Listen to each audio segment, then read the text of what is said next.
Oke, nah, satu hal, walaupun ini runningnya di cloud Pak, jadi ini saya ngomong ini cloudnya Mas ya. Oke, nah ini Bapak pasti ada firewall kan? Ini saya udah ngomong networknya Bapak. Ini biasanya DMZ. Ini biasanya udah data center Bapak yang dipakai, ya kan? Nah, kita bisa, ini Bapak ada Active Directory ya, di sini kan? Nah, Otorisasi. kita akan install komponen kecil di belakang sini, namanya Cloud Extender, oke, untuk ngobrol dengan Active Directory Bapak. Nah, ini dia akan Ya, sama dengan Google. ya. Nah, tapi kita nggak simpen password Bapak sama sekali.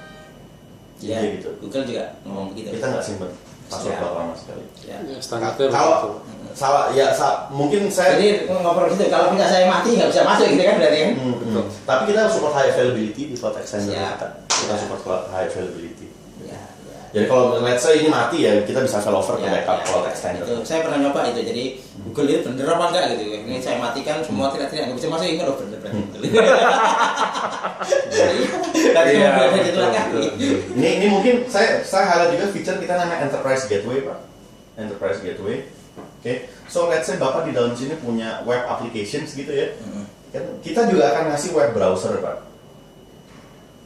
Oke, di mana web browsernya itu dari mobile device di sini web browser, oke, bisa akses ke backendnya Bapak. Jadi misalnya gini, KRS kan biasanya nggak bisa online. Karena taruh di intranet misalnya gitu kan. Nah Bapak Kami ini, online oh bisa dari internet bisa. bisa. Oh, tapi gini, let's say suatu hari Bapak bilang, oh karena konsiderasi security dan lain-lain, saya mau tutup firewallnya. Kan kalau Bapak bilang bisa diakses dari internet, berarti apa? Dari firewall ada incoming NAT sebenarnya kan? Iya. Incoming NAT. Oke, dibuka masuk ke sini intinya ya. Nah, Enterprise Gateway-nya kita pakai outgoing connection. Jadi role yang ini incoming NAT-nya Bapak nggak perlu. Bapak cuma ngomong saya butuh outgoing SSL. Ini kalau kedepannya bilang, oh saya nggak mau ngurusin masalah security di point itu, kita mau istilahnya kayak tunneling dari mobile device, mau KRS langsung. Jadi ini semacam VPN tapi bukan VPN. Iya. Ya. Jadi kita ngasih feature yang sebenarnya cukup menarik untuk in terms of mobile device, di mana walaupun dia runningnya di cloud, oke, kita bisa taruh komponen kecil di dalamnya, di mana bisa akses ke backend. Ini semua agentnya ini ngobrolnya di cloud tadi ya, Mas itu ya. Ya. Ngasih informasinya di situ ya. Ya. Oh, kayak si Panda itu. Nah, Ya, dia cerita bahwa ada virus, ada spam, ada macam-macam di sana. ya. Jadi statistiknya di. Tapi bedanya mobile device dengan desktop. Kalau tadi saya cerita di sini kan saya bisa push agentnya. Siap. Kalau di sini ini tetap user harus mengenroll istilahnya. Iya. Karena apa? Karena Ini kan sertifikasi itu. ya, ini device pribadi Pak. Ya. Gitu kan dia ada device pribadi. Ya, Gitu ya. kan. Saya pernah berusaha kayak gitu. Nembus kan ada folder sekarang itu kan nggak bisa folder sertifikasinya itu nggak bisa. Iya. Kalau dari Bapak sendiri sebenarnya udah ada bayangan belum? Ya, saya ada bayangan. Saya mengerti yang dicerita tadi sebenarnya ada agent yang melakukan monitoring yang ada di lokal, baik dari desktop atau PC maupun dari Mobile smartphone, device. mobile device. Itu dari situ mereka mengirimkan informasi ya, Ke QRadar. mengirimkan informasi, dan bukan hanya sekedar monitoring, malah mereka bisa action gitu. Ya. Nah, untuk offeringnya misalnya endpoint manager itu kan software yang berdiri di lingkungan internal Bapak, itu kan harusnya tidak ada masalah. Kalau untuk Mas 360 itu, apakah tadi yang kita tawarkan di cloud itu Bapak ada konsep, atau saya lebih senang, lebih puas kalau misalnya Mas 360 itu bisa diturunkan juga di lingkungan Erlangga? Begini, kayak email gitu ya. Kami punya email yang ada di Google dan ada yang dikelola kami. Iya. Gitu. Jadi kalau email-email penting, email-email yang tidak boleh di Vektor gitu. orang, itu ada di tempat kami. Berarti bukan pakai Google. Enggak pakai Google, kami pakai Microsoft. Oke. Nah, Exchange. mungkin berarti itu kan istilah hybrid ya Pak. Nah, kalau related ke dokumen collaboration, oke, kita bisa naruh dokumen ini di cloudnya si Mas 360. atau di lokal SharePoint-nya Bapak. Jadi misal atau Windows file sharing lah saya ngomongnya lah ya. So let's say di data center Bapak punya SharePoint atau Windows file sharing gitu. Nah, kita bisa taruh dokumennya di situ. Kalau ini Bapak bilang critical dokumen, ini nggak boleh di cloud. Tapi kalau cuma masalah informasi jadwal kuliah segala macam, daripada buang-buang storage di sini, udah kita taruh di sini aja dokumennya. Itu bisa. Berapa kapasitasnya? Saya lupa kalau nggak salah paketnya per 1 terabyte ya kalau nggak salah ya waktu dapat. Tapi kalau kurang bisa dinaikin lagi. Saya lupa pastinya berapa, angkanya berapa. Tapi memang ada capnya, tapi bisa ditambah capnya. Gitu. Oke. Jadi ini walaupun running di cloud, integration kita ke lokalnya Bapak itu cukup tight. Nah, kalau ngomong pernah saya coba apa enggak? Saya pernah coba sendiri yang Enterprise Gateway. Jadi dari web browser saya di mobile phone, saya akses ke backend. Preparation saya untuk setting ini cuma setengah jam Pak. Termasuk download installernya. Dan installernya pun kecil Pak, cuma 15 mega. 15 mega saya download, saya install cuma di requirement gini, bikinin user di Active Directory, tapi nggak usah administrator, karena apa? Kebutuhan dia cuma bantuin authenticate, gitu. Dan sesudah itu ya apps-nya ini yang diinstal itu running sebagai local administrator, gitu kan? Habis itu saya define, oh boleh akses ke URL apa aja. That's it. Setengah jam saya udah up and running waktu itu. Oke. Ini berarti solusinya software ya, relatif ke software ya? Ya, ini sih sebenarnya kalau saya ngomong SaaS, oke, SaaS. Ini kita ngomong memang software, kalau ini appliance. Tapi ya, well Pak, sebenarnya kita pun bisa datang istilah offering endpoint manager kita sebagai appliance. Nanti kita kerjasama dengan partner kita datang udah langsung jadi ya gitu running gitu. Dia cukup fleksibel sebenarnya. Yeah. Nah tadi pertanyaan saya adalah apakah yang MIS 360 yang SAS ini apakah menurut Pak Sugi ini masalah atau saya pengen jadi bentuknya software aja biasa deh. Appliance bahkan. Masalah. Jadi yang paling penting bagi kami yang pertama itu adalah SSO tadi ya, yang paling penting itu. Jadi saya harus memastikan bahwa bandwidth saya sekarang ini saya ini menggunakan SSO masih hanya untuk mahasiswa saja. Jadi artinya gini, saya pakai VLAN sendiri setiap wireless itu. Jadi kita sudah pasang sekitar 250 dan 300 wireless yang khusus untuk VLAN mahasiswa. Jadi VLAN jadi wireless itu langsung ditarik ke pusat sehingga tidak ada NAT. Jadi karena tidak ada NAT, begitu akhirnya kita bisa lebih berbuat banyak. Tapi tetap saja saya masih belum bisa memonitor banyak. Siapa dia? Sedang apa bagiannya itu saya belum bisa memonitor banyak karena bagi saya itu penting. Tadi ya kalau saya highlight sekali lagi aja, kalau tadi Bapak ngomong SSO ya authentication kita pun bisa integrate dengan si CAD-nya ini ya tadi seperti saya bilang. Jadi so even kalau misalnya pertama kali device itu datang ya gitu, mahasiswa datang, oh device-nya harus di-enroll gitu kan. Nah mereka authenticate-nya waktu enrollment pun pakai Active Directory Pak. Kalau Bapak udah buatkan Active Directory account gitu. Itu udah ya udah dia kan pasti kan dapat printout-nya kan pertama kali kan, oh username ini, password ini ya dia tinggal langsung enroll pakai AD itu. Kami punya radius artinya. Pakai radius. Iya. Okay. Jadi user dan passwordnya itu langsung jadi satu dengan server kampus itu. Jadi ketika server kampusnya berubah maka semuanya berubah passwordnya. Jadi nggak ada user registrasi baru, tidak ada.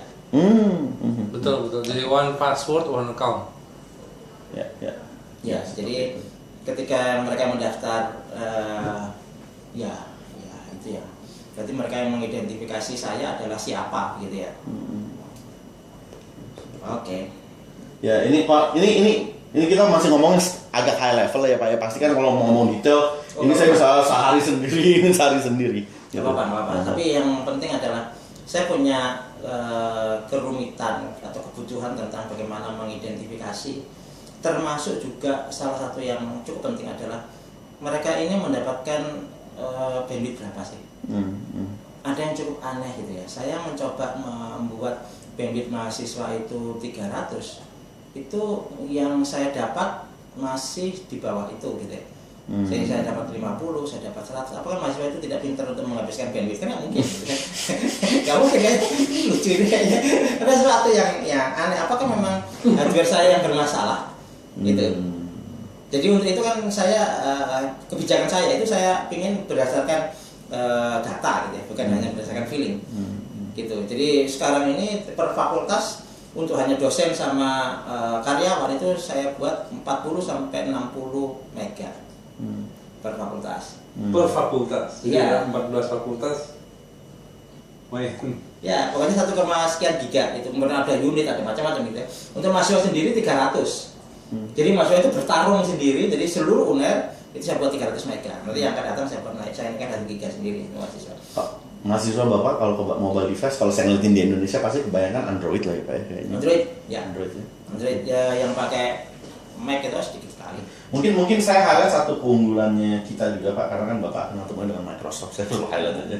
Microsoft pasti akan bilang, oh kita bisa manage Android, kita bisa manage iOS. Tapi yang sepengetahuan saya, mereka manage menggunakan ActiveSync Talk. ActiveSync saja ya. Kalau kita benar-benar pakai local API-nya si platformnya itu. Jadi secara feature security kita pasti bisa lebih komprehensif. Gitu. Jadi kalau tanya, Microsoft, kalian bisa manage iOS dan Android apa enggak? Pasti mereka bilang bisa. Tapi mereka menggunakan ActiveSync. Kalau kita benar-benar kita menggunakan local API dari si iOS. Oke, yang tadi ini saya bisa dapat traffic per user per titik, bisa nggak? Saya bisa hanya melog yang di. Ini dia aktif di WiFi mana, di access point mana? Itu saya bisa dapatkan. Kita nggak nge-track seperti itu Pak. Kita hanya nge-track lokal saja karena mestinya di agentnya di lokal tadi ya. Tapi kalau Bapak ngomong dia mengunjungi URL mana aja, itu bisa di-track menggunakan browser ini ya. Itu bisa. Tapi kalau dia connect ke APN mana segala macam, kita nggak fokus ke area situ, kita lebih ke kita push configuration untuk APN. Jadi yang tadi Bapak pertama kali enroll dari si mahasiswa itu APN konfigurasinya apa sih, dia key in sendiri. Once dia enroll, device-nya dari Master 360 akan push semua konfigurasinya itu. Jadi access point, security-nya segala macam itu jadi push. Misalkan saya butuh itu, ada nggak solusinya? Tracknya gini, selain saya mengidentifikasi mahasiswa saya, mungkin saya nanti akan di demo mahasiswa kalau jangan terlalu banyak tahu yang mereka gitu ya.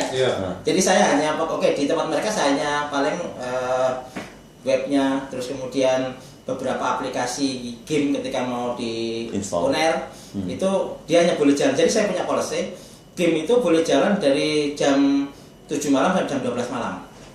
Selebihnya itu nggak bisa jalan. Gitu. Awalnya pas saya pakai sebelum saya adu ke sana, jadi game-gameannya itu jam 12 mati sudah waktunya tidur lah kayak gitu. Nah, ketika mereka pakai koneksi luar ya terserah karena seluruh koneksi universitas itu kan ujungnya di tempat saya. Mungkin gini, ini brainstorming ya. Tadi kan Bapak bilang, saya mau disable game pada saat jam siang. Saya ngomongin siang gitu ya. Saya sering mengatakan bahwa jam 7 sampai jam 2 siang itu adalah pro akademik. Jadi download yang rapid share dan sebagainya itu ampun, tutup semua. Ini Bapak ngomong mobile device atau seluruhnya? Oke. Kalau yang sebentar saya cerita dulu. Kalau yang pernah saya pakai, yang saya pakai sebelum itu saya lakukan itu. Itu simple lah. Itu sebenarnya kan kayak ujungnya gateway-nya. Kan ujungnya kan. Jadi di ujungnya itu saya pakai kebijakan itu. Nah, karena filter-filternya banyak oleh dia itu. Akhirnya itu jadi saya punya filter porno, filter packing, filter ini gitu. Itu memang kita filter. Nah, salah satunya memang filter aplikasi. Streaming itu bagi kami clear. Jadi artinya streaming yang boleh itu misalkan dari Skype, dari Google dan sebagainya itu clear, tidak boleh dihambat. Ketika streaming dari yang lain itu di-block. Ya, nah kayak gitu. Kalau saya ngomong case ke mobile device karena ini saya bilang paling ribet di manage sebenarnya mobile device. Kalau makanya manajemennya dari bawah gitu kan. Nah, sebenarnya kalau kita arahannya adalah kita lebih ke locations, Pak. Karena kalau Bapak mau waktu, let's say mahasiswanya itu cuti. Terus dia keluar kota. Terus di tengah jalan dia bosen, dia mau main game padahal siang. Itu gimana? Nah, kalau kita sih approach-nya lebih kalau dia masuk ke area kampus, ini policy yang di-apply. Contohnya, Apple Store-nya atau Google Play-nya di-disable, gitu. Atau aplikasi ini di-disable, gitu. Jadi lebih ke locations, bukan ke waktu.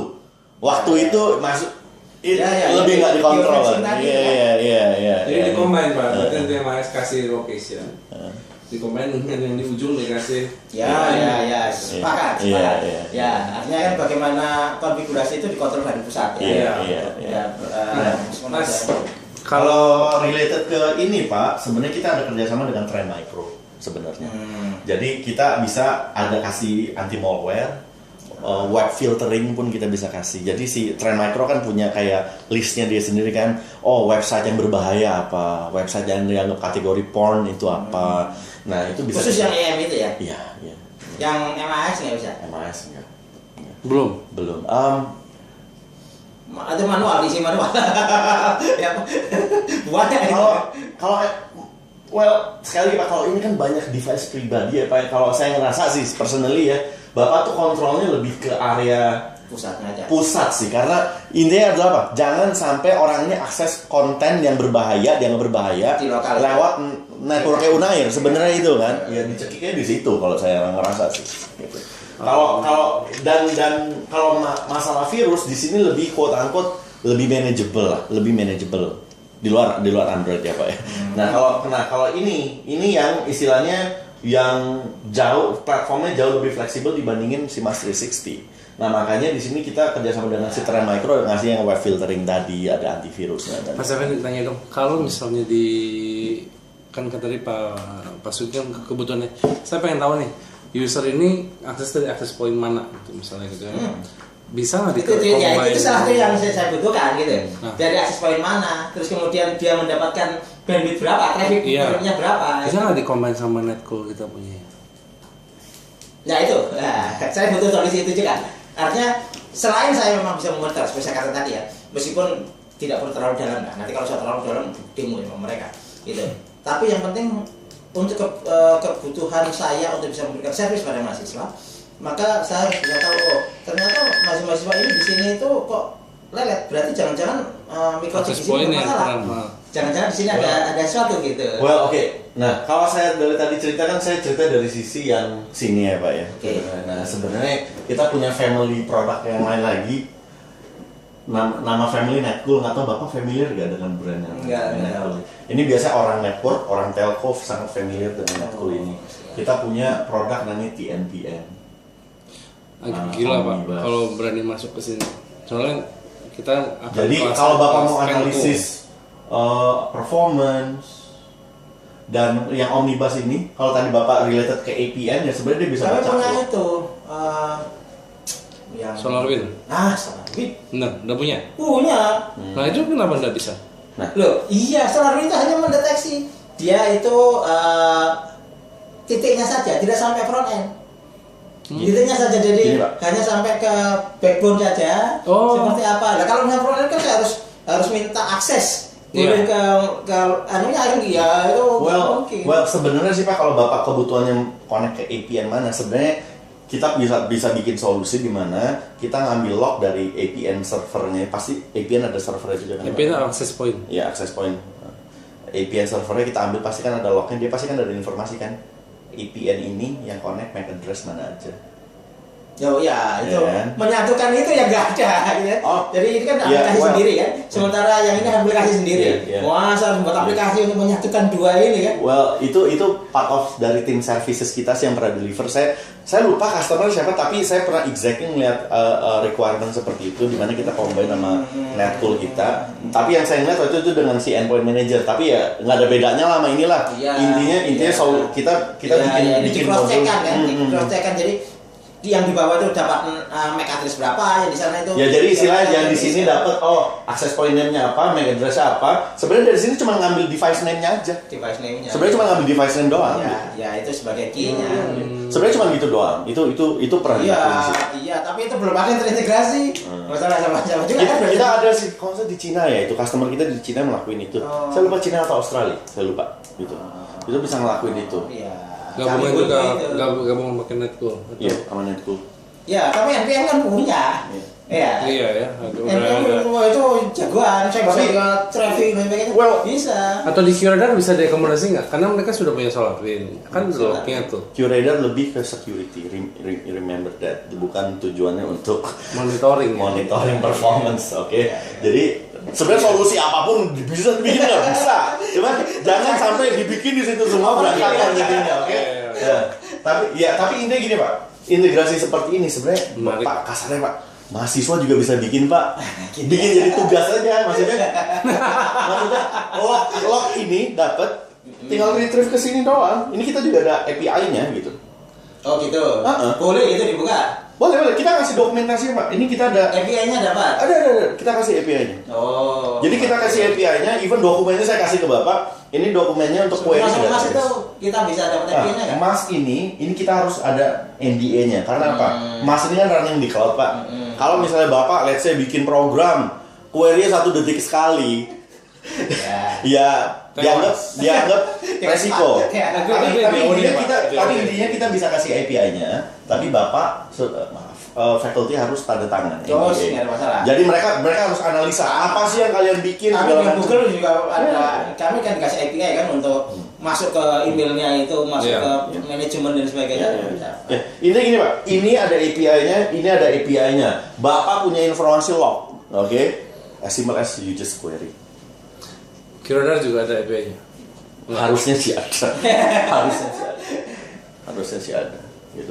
Well, sebenarnya Pak, si QRadar ini kalau bilang, oh saya mau ngambil log dari bisa sendiri bisa ya. Artinya kalau misalkan kami sudah dapat data itu yang bisa mainkan, gitu kan? Kalau hanya sekedar which is Bapak udah punya datanya. Punya. Ya kan, tinggal ngambil data dari sini, ya kan? Tinggal bagaimana cara bacanya itu aja. Iya. Begitu. Kalau Bapak mau dokumen ini saat ini juga saya bisa kasih Pak. Kirim ke email aja.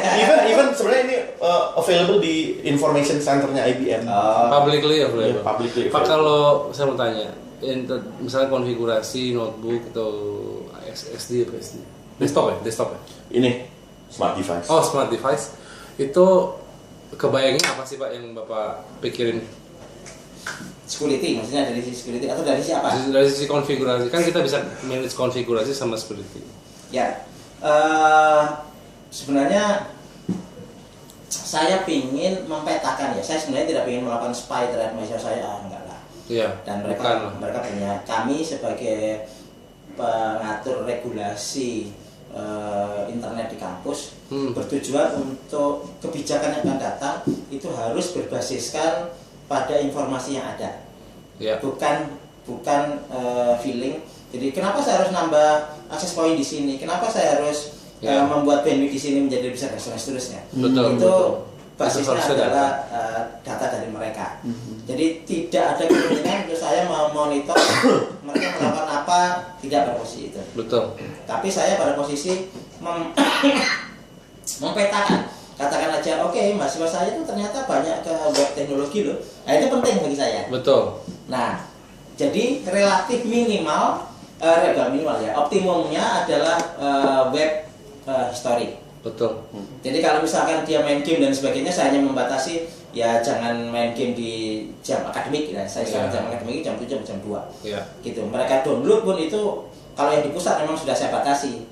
Gitu. Jadi pokoknya jam 7 sampai jam 2 mereka itu melakukan streaming conference dengan internasional dan sebagainya clear. Tapi ketika mereka download, maka itu akan dihambat. Terus kemudian web, jangan masuk ke web-web halaman-halaman yang memang dilarang. Gitu. Nah, sementara ini ketika saya pakai internet management system yang tadi, itu lumayan mahal per tahunnya. Cyberroam itu? Itu lumayan mahal, sekitar 250 juta per tahun. Lumayan. Nah, terus fungsinya saya merasa kok belum optimum gitu. Dan itu bagian pengadaan kami sering rewel misalnya itu. Ini kok meskipun akhirnya saya bisa meyakinkan, saya sendiri merasa saya nggak adil dengan UNER kalau misalkan memang semahal ini tapi belum optimum gitu. Nah, kalau misalkan memang filternya itu bisa di handle by YOD ini, saya nggak tahu apakah memang dari lokal atau kemudian dari pusat, Tapi yang penting bahwa penggunaan URL, penggunaan aplikasi itu juga bisa disetting dan biaya license-nya itu tidak terlalu memberatkan perguruan tinggi. Menurut saya ini yang saya cari. Gitu. Terus peta, katakan aja, oke, di kelas ini berapa sih sebenarnya mahasiswa yang sedang akses internet dengan cloud yang sudah kita buat, gitu, berapa banyak dan sebagainya. Nah, itu kebijakan kami ke sana. Bapak tuh ada plan bikin private cloud nggak sih? Atau semuanya Bapak mau menggunakan public aja? Oh tidak, jadi gini, kami ini punya keinginan untuk mengangkat akademik atau pendidikan di Indonesia Timur dan baik menengah maupun ke bawah ya. Kalau misalkan wilayah barat ini kan sudah dikuasai ITB, UI dan yang sudah sepuh itu. Jadi saya tidak mau berhadapan dengan mereka. Gitu. Saya ingin membantu yang Indonesia Timur dan kami itu sudah punya aktivitas CSR kami untuk membantu guru dan sekolah di Indonesia Timur. Guru dan sekolah. Ya, kami punya blog guru, kami punya sistem informasi manajemen untuk sekolah. Gitu. Meskipun Telkom tidak punya, kami sudah membangun itu dan kami tiap tahun itu mengadakan konferensi guru blogger se-Indonesia. Tiap tahun. Setiap bulan? Setiap tahun, Pak. Sekarang itu jumlah guru yang sudah masuk itu sekitar 40-an ribu guru se-Indonesia. Wow. Se-Indonesia Timur? Se-Indonesia. Kami tidak membatasi, tapi memang program kami itu dan rencananya memang kami akan membuatkan cloud untuk sekolah se-Indonesia. Siap infrastruktur untuk sekolah-sekolah di Indonesia Timur rencananya begitu. Jadi sistem informasi manajemen, jadi sekolah-sekolah swasta, sekolah-sekolah negeri, sekolah-sekolah yang terpencil dan sebagainya. Karena bagi saya salah satu yang harus kami lakukan di Universitas Erlangga untuk menghadapi 2015, pertarungan 2015 ini harus kami lakukan. Kapan Pak rencananya akan dijalankan training tersebut? Insya Allah 2015 ini. 2015. Bapak udah review atau melakukan studi banding? Tiap tahun saya diundang untuk acara cloud di Singapura dan di beberapa negara. Ya. Mungkin ini FYI aja Pak. Jadi kembali lagi karena brand saya dibantu ujungnya. Kita punya solusi untuk membantu Bapak untuk ngelakuin. Kalau Bapak ingin membangun private cloud, kita punya solusi untuk melakukan manajemen private cloud tersebut. Jadi private cloud yang akan disiapkan Jadi so let's say saya belum ngomong detail Bapak data centernya di mana segala macam, tapi intinya kan kalau kita ngomong cloud Pak, sebenarnya kan underlying-nya apa sih? Virtualisasi kan? Iya. Dan ini saya bukan meremehkan universitas atau academic institutions, tapi pasti yang salah satu yang di-highlight adalah tadi Bapak sebenarnya sudah sebut budget, masalah budget concern. Nah biasanya kita akan bagi dua, yang dimana yang saya ngomong premium lah ya Pak, premium service. Di sini saya ngomong non premium lah, saya ngomong non premium. Biasanya kalau premium service pasti nyari kan, kita nyari virtualisasi yang kredibel, yang supportnya. Biasanya apa sih Pak? Ya, saya ngomong mungkin ada VMware, mungkin ada Microsoft, mungkin ada IBM. Non premium, karena mungkin cuma development doang, dia nggak perlu SLA yang terlalu tinggi, lalala dan lain-lain. Bapak lari ke OpenStack. OpenStack. Kami sudah sebelah kiri. Di sini. Kita sudah berlisensi di sini. Pakai apa? That's fine. Saya nggak bilang itu salah. Tapi kedepannya in the long run semakin besar penggunaan, kalau ada hitung-hitungannya sebenarnya optimal nggak sih kita investasi di sini? Nah itu betul. Itu hitungannya di situ. Ujung-ujungnya dia bilang, ternyata